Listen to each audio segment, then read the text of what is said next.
বিসমিল্লাহির রহমানির রহিম। দর্শক, ফিজিওথেরাপি কথায় কথায় দেওয়াটা সবসময় উচিত না, আরও খারাপ হয়ে যেতে পারে। আমাদের এই যে রুগী, বাস্তব রুগী, এই ভদ্রলোক এসিএল ইনজুরি হয়েছিল, তার পরবর্তীতে কোনো কারণে ওনার সেপটিক নি হয়েছে, হতে পারে।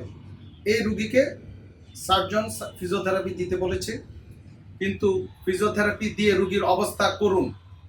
আমাদের কাছে যখন আসে, 1 মাস আগে আসছিলেন, হ্যাঁ, ফিজিওথেরাপি দিয়ে রুগীকে 13টা বাজিয়া একেবারে রুগী, ওনার চেহারা দেখেন না, মাশাআল্লাহ কত সুন্দর, তখন কালো হয়ে গেছে চেহারা, ব্যথায় অস্থির। নাকি কি হয়েছিল বলেন তো? আসলে এটা হচ্ছে এই হঠাৎ করে পাওটা ইনফেকশন করছে আমার, সেপটিক নিয়ে হয়েছে। আমি অপারেশন করছিলাম, অপারেশন করার পর আমার পাওটা যথেষ্ট শক্ত হয়ে গেছিল, তো রিহেব করার জন্য আমাকে ফিজিওথেরাপিতে পাঠাইছে, যাওয়া হয়েছে। তখন কি তো করছিল? সেখানে ওনারা বিভিন্ন ধরনের ফিজিওথেরাপি দিয়ে এক্সারসাইজ দিয়েছে, এক্সারসাইজটা প্রচুর প্রেশার দিয়ে ফেলছে। হ্যাঁ, দেওয়াতে আমার হাঁটু আবার যেটা সেপটিক ছিল সেটা আবার নতুন করে হয়ে গেছে, ইনফেকশন আবার বেশি বেড়ে গেছে, পা ফুলে গেছে।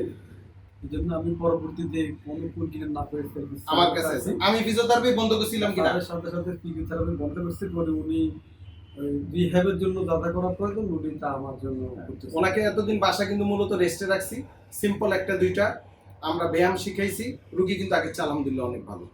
তো কথায় কথায় ফিজিওথেরাপি দেওয়া যাবে না, যেখানে সেখানে ফিজিওথেরাপি দেওয়া যাবে না। ফিজিওথেরাপি অনেকের ডিগ্রি নাই, সেও ফিজিওথেরাপি দিচ্ছে। ফিজিওথেরাপি দিতে সাবধান, রুগীরা সাবধান হবেন। যখন যেখানে যে চিকিৎসাটা করবেন সে আদৌ ডিগ্রিধারী কিনা এবং তার সরাসরি তত্ত্বাবধানে। ধরেন আমি ফিজিওথেরাপির কথা যদি বলি, আমার চিকিৎসা ডিপিআরসিতে আমার মাধ্যমে নিতে হবে।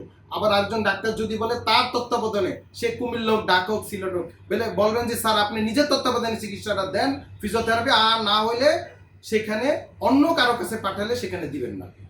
এটা আপনার জন্য ক্ষতি হয়ে দাঁড়াইতে পারে। সবাই ভালো থাকবেন। সচেতনতা বাড়ানোর জন্য আপনাদেরকে এই ভিডিওটা দিলাম। সাবধান থাকবেন।